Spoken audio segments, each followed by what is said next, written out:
ఇక్కడ మాత్రం గుర్తుంచుకోండి, మిమ్మల్ని ఏ పార్టీ వర్గీకరణను వ్యతిరేకించే పార్టీ ఇక్కడ లేదు. మీరు మాలల్ని భ్రమలు పెట్టే ప్రయత్నం ఆపుకోండి. మాలల్ని అంబేద్కర్ వాదం నుంచి దూరం చేసి మనవాదులుగా మార్చబాకండి. మాలల్ని అంబేద్కర్ వాదానికి దృక్పథానికి దూరం చేసి వాళ్ళని మనవాదులుగా మార్చబాకండి. మళ్ళా చెప్తున్నా, అంబేద్కర్ కాలం నుంచి ఈ కాలం వరకు, అంబేద్కర్ కాలం నుంచి ఈ కాలం వరకు అంబేద్కర్ వేదిక మీద అంబేద్కర్ పోరాటం నడుపుతున్నప్పుడు అగ్రకులాలు కనిపించిండ్రు. ఈనాడు అంబేద్కర్ను గౌరవించే వాళ్ళ సంఖ్య అగ్రకులాల్లో పెరిగింది. ఈనాడు ఆయన రథాన్ని ముందుకు నడిపించే క్రమంలో అగ్రకులాలు ఇక్కడ సమర్థిస్తున్నాయి. ఎంఆర్పిఎస్ని అందరూ సమర్థిస్తున్నారు. కాబట్టి గుర్తుపెట్టుకోండి, అగ్రకులాల్లో అంబేద్కర్ వాదుల సంఖ్య పెరిగింది, మాలల్లో మనవాదుల సంఖ్య పెరుగుతున్నది. మనవాద సంస్కృతి దూరం చేసుకోకుంటే మీరు సమాజానికి దూరం అవుతారు. ఇప్పటికే దళితుల్లో మెజారిటీ కులాల ఆకాంక్షకు విరుద్ధంగా మాట్లాడుతున్నారు. బీసీలకు, ఎస్సీలకు, మైనార్టీలకు, అగ్రకులాల అభిప్రాయానికి విరుద్ధంగా మాట్లాడుతున్నారు. మీరు సుప్రీంకోర్టు చీఫ్ జస్టిస్ ధర్మాసనానికి వ్యతిరేకంగా మాట్లాడుతున్నారు. మీరు గౌరవ రాష్ట్రపతి కేఆర్ నారాయణ ఇచ్చిన స్ఫూర్తికి విరుద్ధంగా మాట్లాడుతున్నారు. మీరు ప్రధానమంత్రులకు వ్యతిరేకంగా మాట్లాడుతున్నారు. మీరు మనవాదులుగా మారారు. మీరు మనవాదులు అవుతే మీ అంబేద్కర్ వాదులం. మనవాదాన్ని అంబేద్కర్ ఓడించిండు ఆనాటి కాలంలో. ఈనాడు ఎంఆర్పిఎస్ కూడా నయా మనవాదులను ఇప్పుడు ఓడిస్తారు. ఆనాడు అంబేద్కర్ మనవాదులను ఓడించి ప్రాతినిధ్యాన్ని సాధించాడు. ఈనాడు నయా మానవాదులు ఎక్కడున్నారంటే ఎక్కువ మాలల్లోనే ఉన్నారు. ఆ నయా మానవాదులను ఓడించడం ఖాయం, వర్గీకరణ అమలు చేయించుకోవడం ఖాయం, మనువాదులను నిర్మూలించడం కూడా ఖాయం. మనువాదులను రాజకీయంగా నిర్మూలించడం కూడా ఖాయం తెలంగాణ గడ్డ మీద. ఒక సందర్భంలో వాళ్ళ అయ్యనే మా మహిళతో ఓడించిన వాళ్ళం. భవిష్యత్తు రోజుల్లో వాళ్ళకు రాజకీయంగా పుట్టకతులు లేకుండా చేయడం కోసం మాదిగల్ని, మా నేత కానీ పీడిత కులాలందరినీ, బుడగ జంగాలందరినీ ఏకదానికి తీసుకొస్తాం. ఏదేమైనా వర్గీకరణను అడ్డు తగులే స్వార్థపరులారా, మిమ్మల్ని సమర్థించే రాజకీయ పార్టీ లేదు. మీకు చేతనైతే బీఎస్పీలో చేరి మాయావతి అండ తీసుకోండి, లేదా మీకు చేతనవుతే సొంత పార్టీ పెట్టుకొని మాట్లాడండి. కానీ మాలల్ని భ్రమలు పెట్టే ప్రయత్నం చేసి మాలల్ని మనవాదుల మార్చబాకండి అని చెప్పి నేను విజ్ఞప్తి చేస్తున్నా. 600 వర్గీకరణ అమలు జరుగుతుంది. మళ్ళా చెప్తున్నా, మీరే కాదు, మీ తండ్రులు మళ్ళా పుట్టిన, వాళ్ళ తండ్రులు మళ్ళా పుట్టిన, మీ ముత్తాతలు మళ్ళా పుట్టిన వర్గీకరణ ఆగదు. రాసి పెట్టుకోండి. యుద్ధాన్ని ముందుకు నడిపించే శక్తి మాదిగలకున్నది.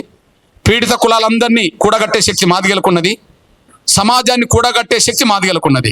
ఎందుకంటే మాదిగల పోరాటం అంబేద్కర్ దృక్పథానికి అనుగుణమైంది కాబట్టి సమాజం మొత్తం అండగా నిలబడుతుంది, రాజకీయ పట్ల అండగా నిలబడుతున్నాయి. ఒక్క పార్టీ మద్దతు కూడా కట్టుకోలేని వాళ్ళు మీరు స్వార్థపరులు, మీరు మనువాదులు.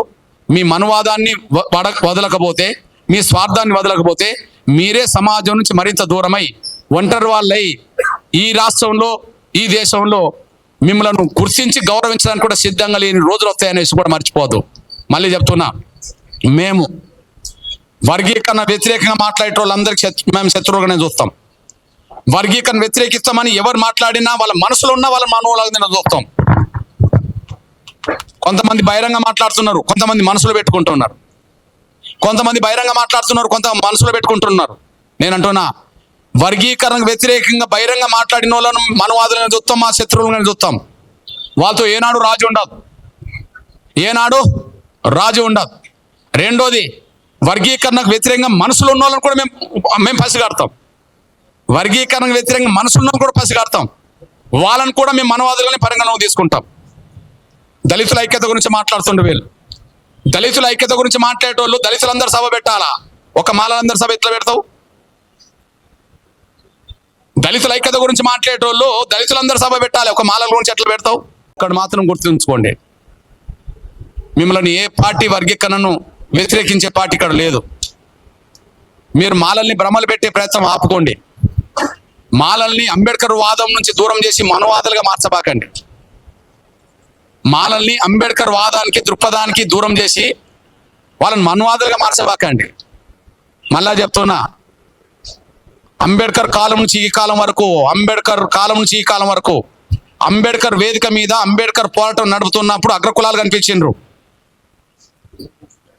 ఈనాడు అంబేద్కర్ను గౌరవించే వాళ్ళ సంఖ్య అగ్రకులాల్లో పెరిగింది. ఈనాడు ఆయన రథాన్ని ముందుకు నడిపించే క్రమంలో అగ్రకులాలు ఇక్కడ సమర్థిస్తున్నాయి. ఎంఆర్పిఎస్ని అందరూ సమర్థిస్తున్నారు. కాబట్టి గుర్తుపెట్టుకోండి, అగ్రకులాల్లో అంబేద్కర్ వాదుల సంఖ్య పెరిగింది, మాలల్లో మనవాదుల సంఖ్య పెరుగుతున్నది. మనవాద సంస్కృతి దూరం చేసుకోకుంటే మీరు సమాజానికి దూరం అవుతారు. ఇప్పటికే దళితుల్లో మెజారిటీ కులాల ఆకాంక్షకు విరుద్ధంగా మాట్లాడుతున్నారు. బీసీలకు, ఎస్సీలకు, మైనార్టీలకు, అగ్రకులాల అభిప్రాయానికి విరుద్ధంగా మాట్లాడుతున్నారు. మీరు సుప్రీంకోర్టు చీఫ్ జస్టిస్ ధర్మాసనానికి వ్యతిరేకంగా మాట్లాడుతున్నారు. మీరు గౌరవ రాష్ట్రపతి కేఆర్ నారాయణ ఇచ్చిన స్ఫూర్తికి విరుద్ధంగా మాట్లాడుతున్నారు. మీరు ప్రధానమంత్రులకు వ్యతిరేకంగా మాట్లాడుతున్నారు. మీరు మనవాదులుగా మారారు. మీరు మనవాదులు అవుతే మీ అంబేద్కర్ వాదులం. మనవాదాన్ని అంబేద్కర్ ఓడించిండు ఆనాటి కాలంలో. ఈనాడు ఎంఆర్పిఎస్ కూడా నయా మనవాదులను ఇప్పుడు ఓడిస్తారు. ఆనాడు అంబేద్కరు మనవాదులను ఓడించి ప్రాతినిధ్యాన్ని సాధించాడు. ఈనాడు నయా మానవాదులు ఎక్కడున్నారంటే ఎక్కువ మాలల్లోనే ఉన్నారు. ఆ నయా మానవాదులను ఓడించడం ఖాయం, వర్గీకరణ అమలు చేయించుకోవడం ఖాయం, మనువాదులను నిర్మూలించడం కూడా ఖాయం. మనువాదులను రాజకీయంగా నిర్మూలించడం కూడా ఖాయం తెలంగాణ గడ్డ మీద. ఒక సందర్భంలో వాళ్ళ అయ్యనే మా మహిళతో ఓడించిన వాళ్ళం. భవిష్యత్తు రోజుల్లో వాళ్ళకు రాజకీయంగా పుట్టగతులు లేకుండా చేయడం కోసం మాదిగల్ని, మా నేత కానీ పీడిత కులాలందరినీ, బుడగజంగాలందరినీ ఏకదానికి తీసుకొస్తాం. ఏదేమైనా వర్గీకరణను అడ్డు తగులే స్వార్థపరులారా, మిమ్మల్ని సమర్థించే రాజకీయ పార్టీ లేదు. మీకు చేతనైతే బీఎస్పీలో చేరి మాయావతి అండ తీసుకోండి, లేదా మీకు చేతనవుతే సొంత పార్టీ పెట్టుకొని మాట్లాడండి. కానీ మాలల్ని బ్రహ్మలు పెట్టే ప్రయత్నం చేసి మాలల్ని మనవాదులా మార్చబాకండి అని చెప్పి నేను విజ్ఞప్తి చేస్తున్నా. 600 వర్గీకరణ అమలు జరుగుతుంది. మళ్ళా చెప్తున్నా, మీరే కాదు, మీ తండ్రులు మళ్ళా పుట్టిన, వాళ్ళ తండ్రులు మళ్ళా పుట్టిన, మీ ముత్తాతలు మళ్ళా పుట్టిన వర్గీకరణ ఆగదు. రాసి పెట్టుకోండి. యుద్ధాన్ని ముందుకు నడిపించే శక్తి మాదిగలకున్నది. పీడిత కులాలందరినీ కూడగట్టే శక్తి మాదిగలకున్నది. సమాజాన్ని కూడగట్టే శక్తి మాదిగలకున్నది. ఎందుకంటే మాదిగల పోరాటం అంబేద్కర్ దృక్పథానికి అనుగుణమైంది కాబట్టి సమాజం మొత్తం అండగా నిలబడుతుంది, రాజకీయ పట్ల అండగా నిలబడుతున్నాయి. ఒక్క పార్టీ మద్దతు కూడా కట్టుకోలేని వాళ్ళు మీరు స్వార్థపరులు, మీరు మనువాదులు. మీ మనువాదాన్ని వదలకపోతే, మీ స్వార్థాన్ని వదలకపోతే మీరే సమాజం నుంచి మరింత దూరమై ఒంటరి వాళ్ళై ఈ రాష్ట్రంలో, ఈ దేశంలో మిమ్మల్ని గుర్తించి గౌరవించడానికి కూడా సిద్ధంగా లేని రోజులు వస్తాయనేసి కూడా మర్చిపోదు. మళ్ళీ చెప్తున్నా, మేము వర్గీకరణ వ్యతిరేకంగా మాట్లాడే వాళ్ళందరికీ మేము శత్రువుగానే చూస్తాం. వర్గీకరణ వ్యతిరేకిస్తామని ఎవరు మాట్లాడినా వాళ్ళ మనసులో ఉన్న వాళ్ళ మనోలాగా చూస్తాం. కొంతమంది బహిరంగ మాట్లాడుతున్నారు, కొంతమంది మనసులో పెట్టుకుంటున్నారు. కొంత మనసులో పెట్టుకుంటున్నారు. నేను అంటున్నా, వర్గీకరణకు వ్యతిరేకంగా బహిరంగ మాట్లాడిన వాళ్ళను మనవాదులను చూస్తాం, మా శత్రువులను చూస్తాం. వాళ్ళతో ఏనాడు రాజు ఉండదు. రెండోది, వర్గీకరణకు వ్యతిరేకంగా మనసులో ఉన్న వాళ్ళని కూడా మేము పసిగడతాం. వర్గీకరణకు వ్యతిరేకంగా మనసులో కూడా పసిగడతాం. వాళ్ళని కూడా మేము మనవాదులని పరిగణలోకి తీసుకుంటాం. దళితుల ఐక్యత గురించి మాట్లాడుతుండే వీళ్ళు. దళితుల ఐక్యత గురించి మాట్లాడేటోళ్ళు దళితులందరూ సభ పెట్టాలా? ఒక మాలలందరూ సభ ఎట్లా పెడతావు? దళితుల ఐక్యత గురించి మాట్లాడేటోళ్ళు దళితులందరూ సభ పెట్టాలి, ఒక మాలల గురించి ఎట్లా పెడతావు?